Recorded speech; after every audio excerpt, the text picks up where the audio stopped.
welcome back to the Everything Goes Podcast with your host, TAK. A weekly podcast with the latest sports news, the hottest of the hot takes, and the best predictions you can get. Now, Chris, Case, take it away. What is up, guys? Welcome back to the podcast. Everything Goes 211. Where if you look at Chris down there, man, he's not doing too hot right now. Hey, almost Merry Christmas. Almost Merry Christmas. Great week. Nobody's working besides Ace, which unfortunate. We got our Week 16 recap coming up. We got Yankees are hitting gold on missing out on Soto. Probably none of this would happen if they would have hit on Soto. Is Mahomes bored of winning? Because he's yawning on the sidelines. They just are the Vikings bored of winning? That's the silentest 13-2 team I've ever heard of, man. No one's talking about them at all. Only 13-2 team that put up 30 points in the year. Yeah, and 14-1, the Chiefs. Yeah. Hey, we're going to talk about Kirk Cousins' landing spot. We're going to do our Monday football predictions. Are we losing hope in the Texans as Stroud struggles? Tank Dell's out again. Stephon Diggs is still out. Did his bone pop out of his leg?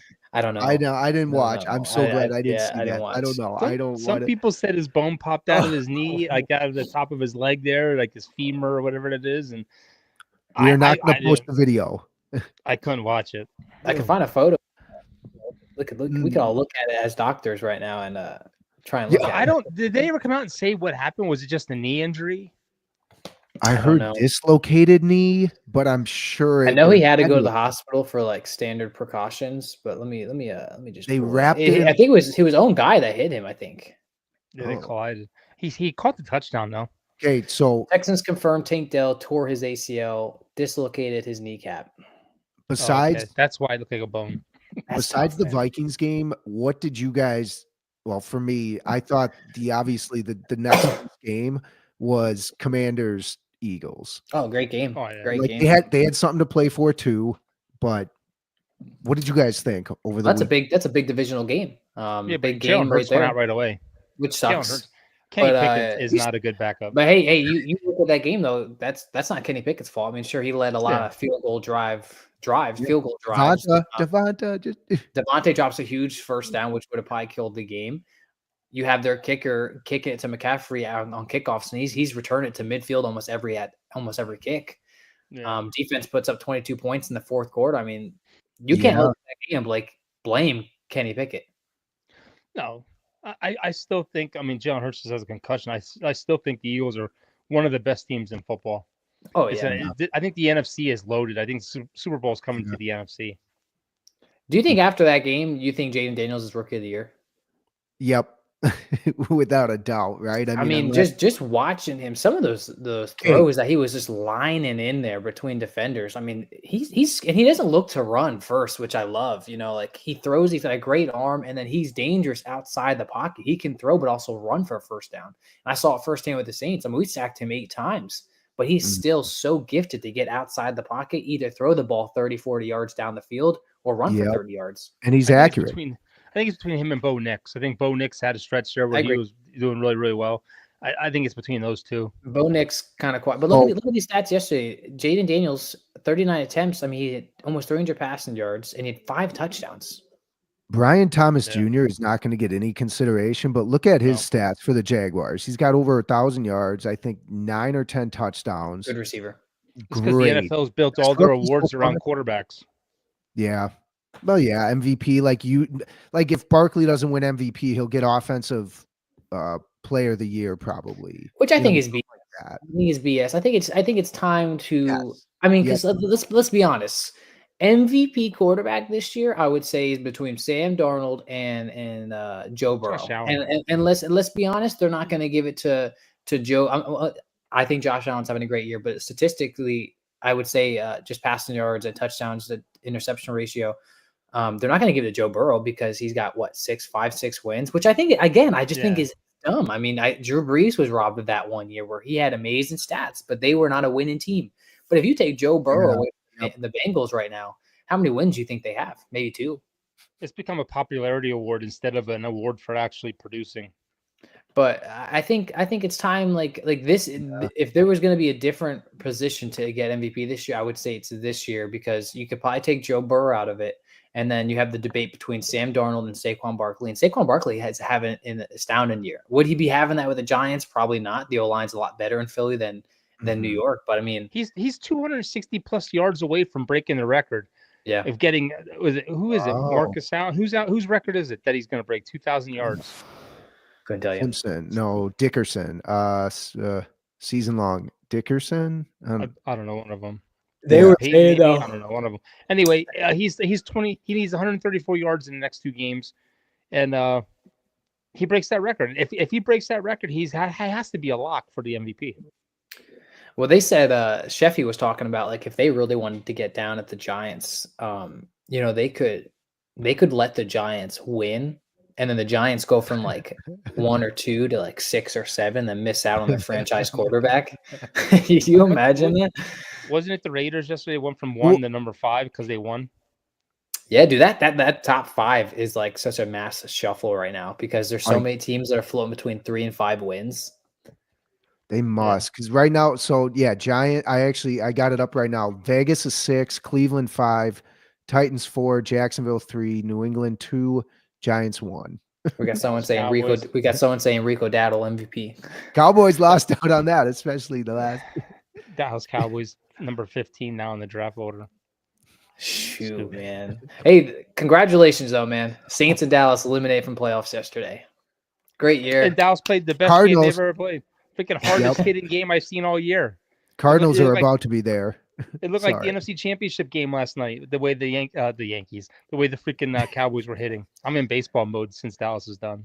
Dude, yeah, that's kind of how I am right now. I'm getting towards the end of the year where it's like, it's sad again for I think 5 years now. The Saints haven't been in the playoffs, and so now let's see what young talent you have. It's like such not an eye opener, but like it's sad, right? It's like give it this example. Like you're the popular kid. Now they're not the popular kid anymore. Like the Saints were good. Even when they had their 7-9 season, like you had Drew Brees and you knew if you could sneak into the playoffs, Drew Brees could make a run. And it's like, haven't been to the playoffs in 5 years. Like that's crazy. Like my wife probably thinks I picked the worst team because she's never seen them go to the playoffs. And I just can't explain to her how great I had it. Like at least with Cousins too, got to the playoffs as well.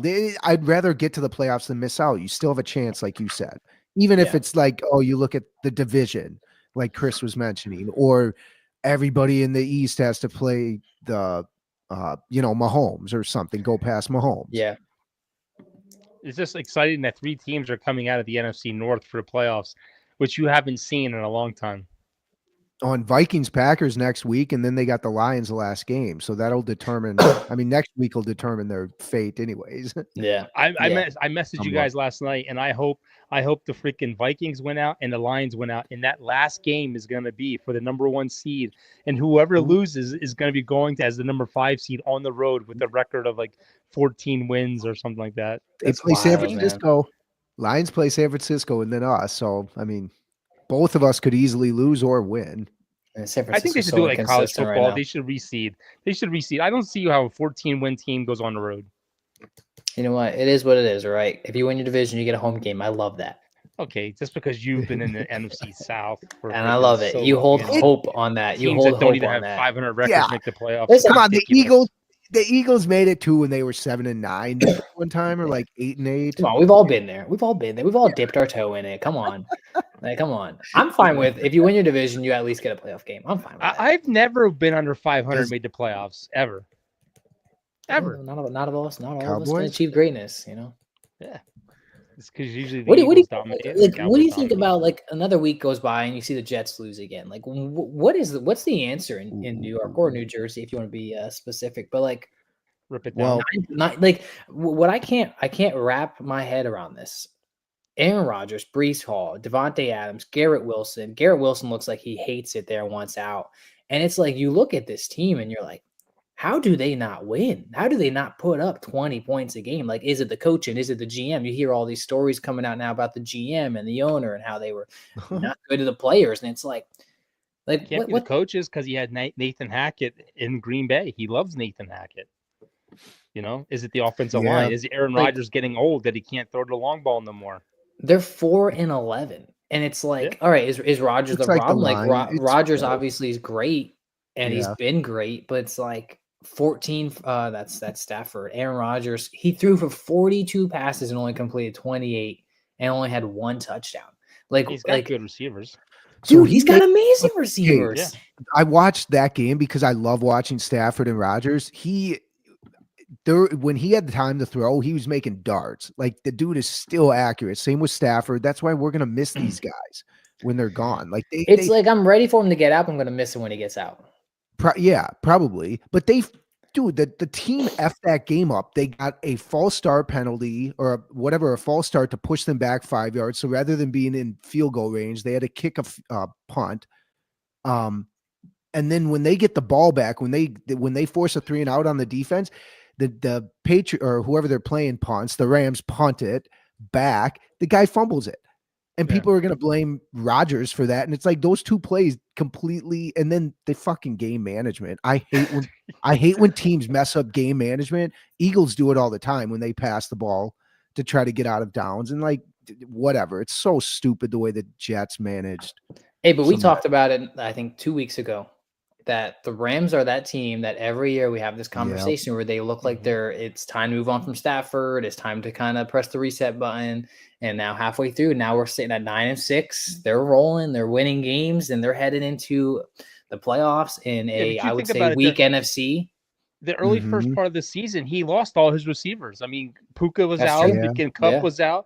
He was depending on backups. And now offensively, they're a solid team. Defensively, they're giving up a lot of points. But my thing is like sometimes you see where Stafford wants to throw a ball a lot, and they don't protect him very well.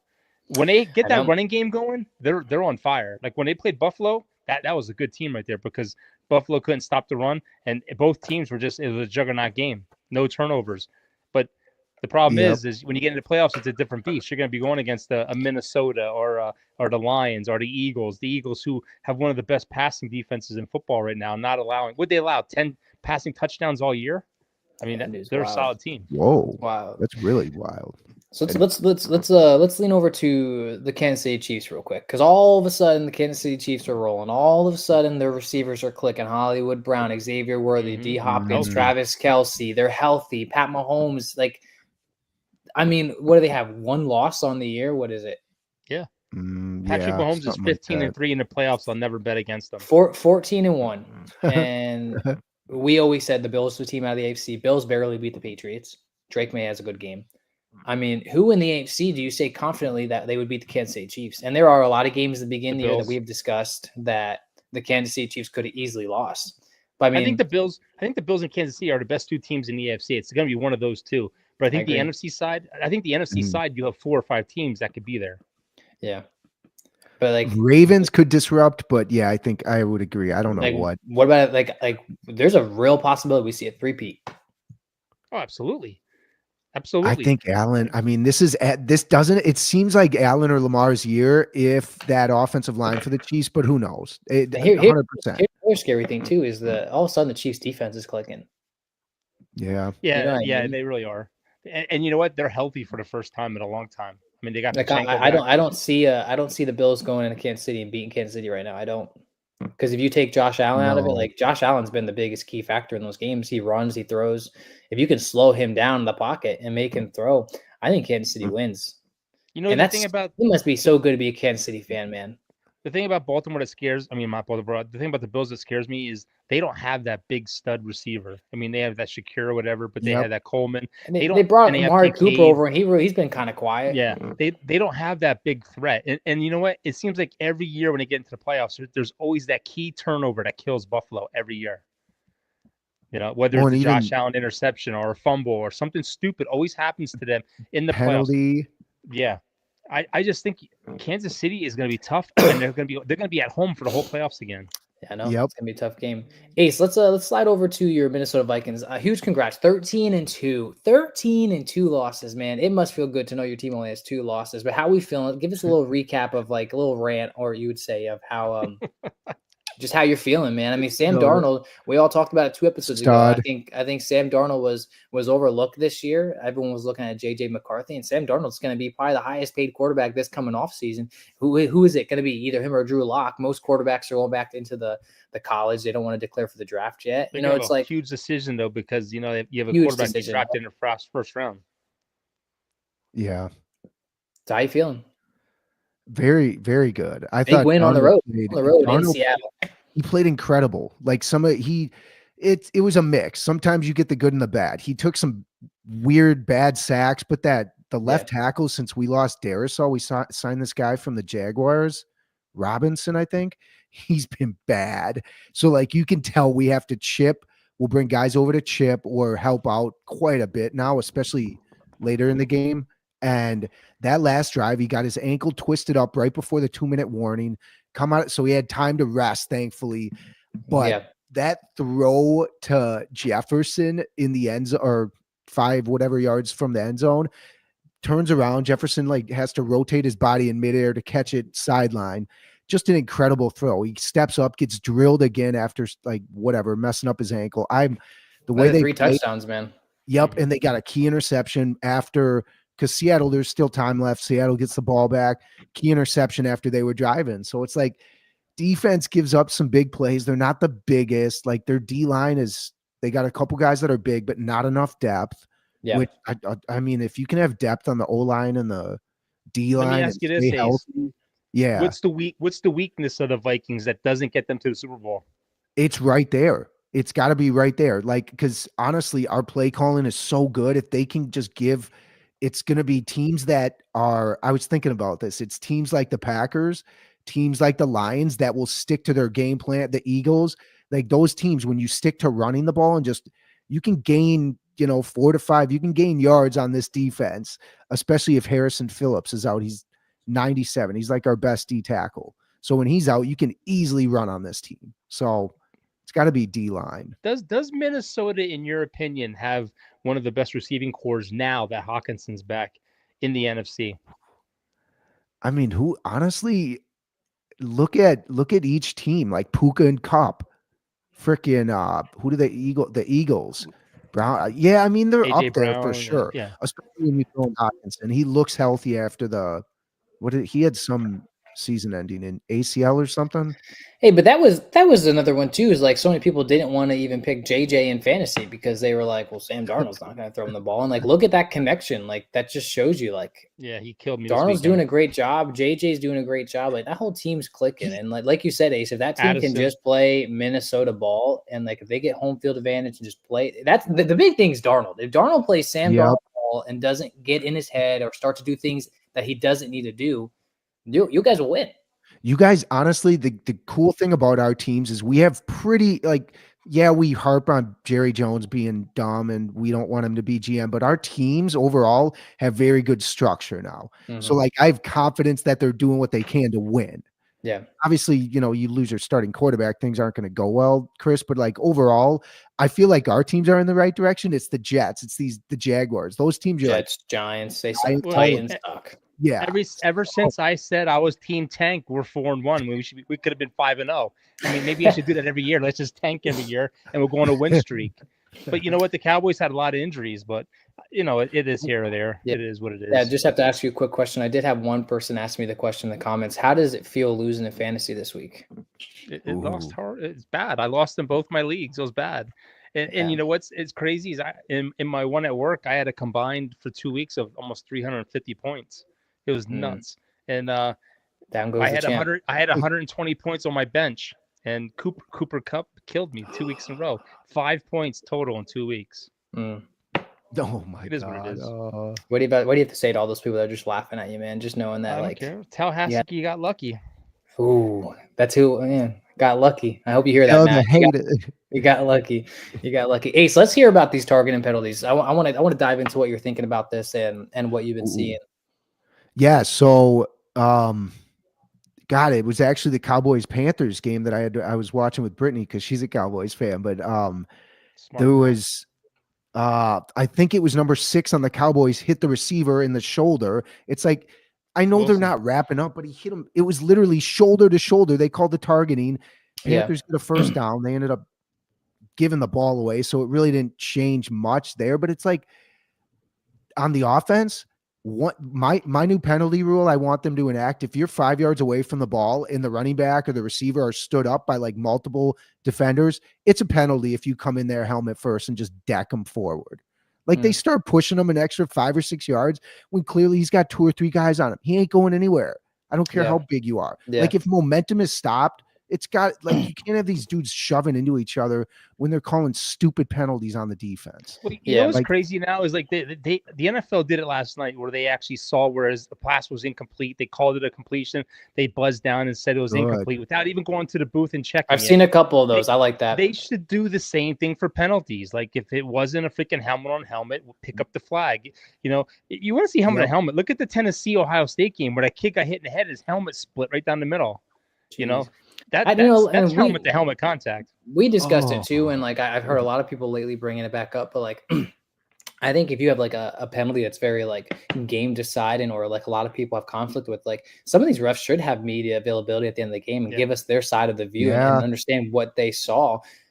Because like you said, like the flags need to be really evaluated. I mean, I saw a guy hit Spencer Rattler that was clean. Like he threw the ball, got hit. It was roughing the passer. And sure, I loved it for the Saints, but like you look at something like that and you're like, how is that a flag? I mean, I hate that pass interference is where it's the spot of the foul. It should be a 10 to 15 yard penalty. I mean, you could throw a ball 60 yards and it's a 60-yard penalty, a spot of the foul. Like that's just BS. And it's underthrown too. Yeah. You know what I'm really starting to hate now is you're starting to see defensive linemen flop holding calls where they're just running and they're throwing their hands in the air. And now the officials are throwing the flag, just like in basketball where the guy throws his head back and they're like, it's a foul. You know, they got to do away with this stuff. There's too much flopping, too much, and the referees are reacting to all that stuff. I mean, you watch, just to end it real quick, you watch college and you watch pros, night and day difference. The flags are a night and day difference. Pass interference, holding, you barely see any of it. Guys are allowed to be a little physical. It's fun to watch. Flags aren't declaring the game. And NFL, I mean, it's totally different. And it's sad, but I agree. I think at the end of the day, penalties need to be reevaluated. I think refs need to have media availability, and that's it. That's as simple as it is. I agree 100% with you. All right, they need to get under 2 minutes up for first downs. They need to stop the clock. I can't did you see what happened there? Did you see what happened in the Saints game? How when Spencer Rattler threw the ball for the 2-minute drive, there was like 14 seconds left, threw the ball, tight end catches it, still in bounds, and clock's ticking. They're running to spike the ball, and at 9 seconds, it stops for 4 seconds. I remember watching. I was like, I wonder why. Clock stops for like 4 seconds, and we spike it at 3 seconds. And if that clock keeps rolling, we probably don't get that spike in that time. Yeah. And that's where, I heard in the Pat McAfee podcast, they were talking about like, the refs need to be interviewed after this and be like, what did you see? Like, why did you call the clock to stop? And then it just continues. I think it should stop. If you get a first down, I think it should stop just to spot the ball. I agree. Just like college, because we've seen multiple games where the ref can't even spot the ball because he's too slow or can't find the right spot. And you're wasting precious time. Absolutely. And it'll make for a better ending too. I mean, you know how fast you can get a kicking team out there. By the time they set that ball, Michigan did it. Yep. You could easily get a field goal off to win a game. Yeah. So let's talk about the big headline this week, and I applaud him for it. But Kirk Cousins gets benched. He actually he came out to the podium and talked about it, which I love Kirk Cousins' character. My wife loves him. I love him as a human being. He says, I like to shoot elephants. I don't like to, he doesn't want to walk into the room with the elephant, discusses being benched. He hasn't been sitting the standard high. I thought that maybe they would keep him in case Penix starts to struggle. Penix had a pretty good game. Yeah. One of those interceptions wasn't his fault. And so they're talking about cutting Kirk Cousins to save $10 million, even though, they signed him for a boatload of money. But that just doesn't matter anymore nowadays, I guess. It's all guaranteed. I just want to know what's a good landing spot for him in your guys' opinion. Giants. A team that would really I'll put it like this: a team that could use a bridge quarterback, because we're going into a draft where if you're like a 10 to 20 pick, you're probably not going to find the quarterback of your future. Free agency, there's not a lot of good quarterbacks this year. Kirk Cousins, he's might not be a guy to take you Super Bowl, but he's like a Derek Carr, a Sam Darnold. Sam Darnold's actually taking that level higher, but someone that just really puts a Band-Aid on it. And like I have Giants, Titans, Browns written down. I have written the Saints down, not because I wanted, because I saw somebody put the Saints down in an article, and I thought that was kind of dumb, because why would you go from Derek Carr to Kirk Cousins? How old is Kirk Cousins? Like 30 what? 34? 35? My age, I think, 36 or 37. 35. Yeah, 30. He's got to be older, right? He was still there's no way he goes 36. to the Browns. 36. There's no way with the salary cap. If the Giants can get out of their dump with Jones, it makes sense to go there. Maybe I think if the Giants, here's what I think. I think if the Browns are moving on from Watson and they don't have a top 10, if they don't have like a top 5 pick, Kirk Cousins isn't a bad band-aid for the team that they have. I mean, you saw what Jerry Jeudy, dude. I agree with Chris. I love Jameis. If they re-sign him, absolutely. Dude, Jameis can give you a lot of years left, and he's young, and you can only have to pay him like 18 to 20 million. But I agree though. I think Kirk Cousins to the Giants, man, wouldn't be a bad move at all. Wouldn't be a bad move at all. Because I personally think Kirk Cousins still has a little bit left. Yeah, they can draft a quarterback and sit him. Like that would be perfect. You just sign him to a 1-year deal and just ride. He doesn't want to be a backup. Yeah, if he'd be a backup, maybe. No, I have no idea. He's going to be like Roger Clemens. He's just going to sign 1-year deals. Just go for 1 year, ride it out and get all guaranteed. So I took the Raiders out because obviously the Raiders are going to draft probably Shador or Ward. I think the Giants and Titans are two very interesting plays. Titans need a quarterback. Will Levis got benched. Mason Rudolph. Yeah. Probably not the answer at all by any means. Where are they at in the draft? I think they have like 4 or 5 wins, something like that. It's like, again, not a lot of options this coming off season. I think the Giants would be the cool, best though. Backup in football. Cooper Rush is 9-4 as a starter. Great. He's doing great, man. Keeping you guys alive. I don't know if Jerry Jones loves it or hates it. I don't know why. Trey Lance is making good money out of that contract. Jeez Louise. Well, Trey Lance, that's another one. Trey Lance is a free agent this year, I believe. I believe Trey Lance is a free agent. I could be wrong about that, but I don't. You have Drew Lock, Trey Lance. We traded for him. Why are we not playing him? I just don't get it. I don't understand why you would trade away a 3rd-round pick for him. Well, especially now that you're out of the playoffs, let him start the rest of the year. Why not? Get it. Like Noah always tells me, clearly they're seeing something in practice that we're not seeing. Yeah, but backups don't get a lot of reps, so it's not like you're seeing hardly anything. But you know how coaches are. When coaches like someone, they don't want to change it. Yeah. McCarthy's fighting for his job right now, man, and Cooper Rush is saving that. I'll tell you right now, he's going to be there because the players showed last night that they're still playing for him. Yeah. You 4 hours before the game, you're told you're not making the playoffs, and you still see people like CeeDee Lamb and Micah Parsons playing those games and hitting hard. I mean, that shows you that they love the coach. So to end this topic, I think NFC East, return to the NFC East with the Giants would be good. I don't think the Jets. I think the Jets would be dumb. I think the Giants have a good team on paper. Missing a couple key parts away. I mean, they had a lot of injuries on defense. If you could get a wide receiver in the draft with Neighbors, you got a rookie running back. Put in Kirk Cousins. 2 years now after his Achilles. At that point, it will be. He's probably feeling a little more comfortable. Dude, and the defense, the secondary is one of the top 10 defenses in football. I mean, their secondary is really good. That'd be a solid move for them. The NFC East will be loaded. Yeah, I mean, the Falcons had two defensive touchdowns yesterday. So Drew Lock didn't freaking help the outcome of the Giants' loss. You can't blame that on the defense. Not at all. All right, get right to the 30-minute approach. Let's dive into Monday Night Football. The reason why we're doing this podcast a little earlier today is my New Orleans Saints, who are eliminated from playoffs. But why I am so excited for the New Orleans Saints, because I'm a diehard Spencer Rattler fan ever since he got drafted, and went 0-3. No O-line. Comes in with an O-line against the Commanders at halftime, losing 17-0. Brings us back to tie the game. Could have won the game if Juwan Johnson would have caught the ball at his fingertips. Man, they're going into Lambeau. Really good team in Jordan Love and the Packers. Really good defensive back. QB coach, who everyone talks so highly about, stuck Spencer Rattler in the cafeteria freezer, and had him rattling off plays so that he gets used to calling plays in the cold. It's like 10-degree freezer. I'm not expecting the Saints to win this game. But Darren Rizzi obviously trying to build his resume for head coach. I don't know where New Orleans stands. I think New Orleans definitely still needs to go through the process and interview people. I like Rizzi. I should get Ben Johnson. I like Aaron Glenn too. Ben Johnson's a good one too. But I'm a huge let's let Spencer Rattler ride this out and see what you have in him, because I'm at the point where Carr's been a nice Band-Aid. It's been nice to have some wins, but cut him, save money, roll with Rattler for a whole year and see if you can develop him. If you can't, worst case scenarios, you now have a top 5 draft pick in a probably better quarterback draft.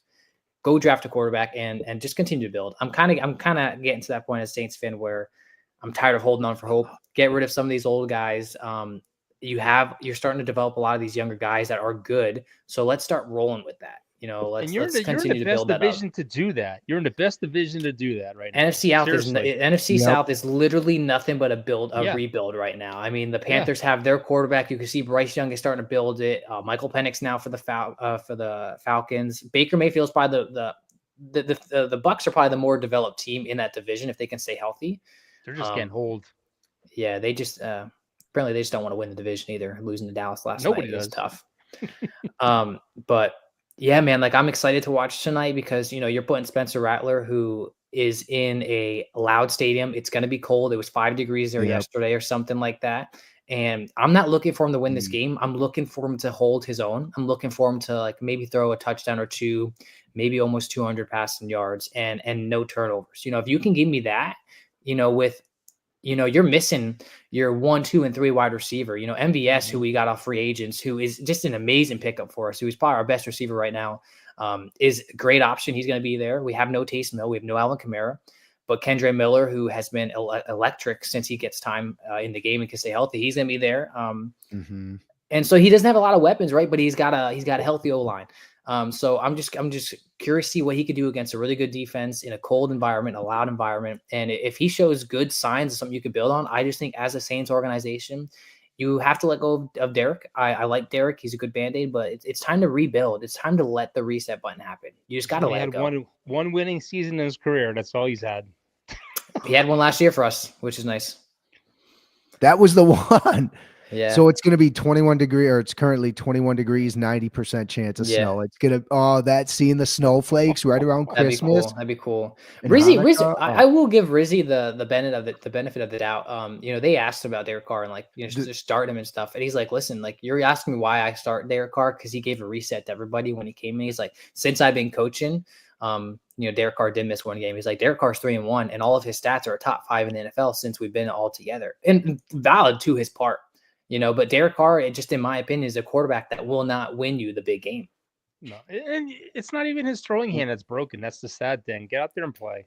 Yeah, that's see when I saw the article that Josh Allen has been playing since week 1 with a broken hand, probably in his non-throwing hand. I'm just like, all right, Derek, what? Why aren't you practicing?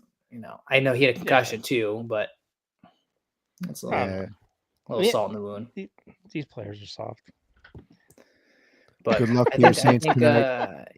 Let's do predictions tonight, and then we'll probably have to get my computer's about to die actually. So I got as much as I want to take the Saints as the underdog, I'm gonna pick Green Bay. Green Bay should win this game if they want to show the world that they are a contender for the playoffs. I think they're 9-4.